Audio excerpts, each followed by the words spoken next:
So ngayon naman guys, i-save natin yung apat na babae na yan guys. Yan yung tinatawag natin na mga wicked girls. Andyan si Elpha ba yung naka-green yung balat niya.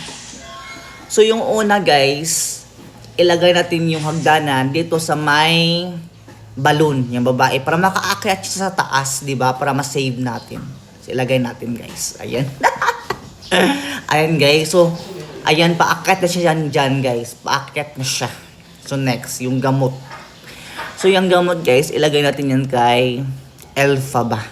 Para maging normal yung kulay ng skin niya. Ayan. Ang galing ko talaga. So next, yung parang astronaut guys. Ilagay natin yan dyan sa ayan, yan, may mga bees para hindi siya makagat guys. Nakakaawa kasi pag nakagat. Ayan. Di ba? Bong, ang galing ko. Di ba? Di siya nakagat.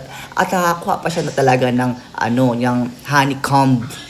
Honey bees. Di ba? So, perfect.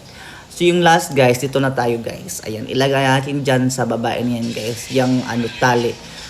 Para para maiwasan yung niya, sakit. Charis.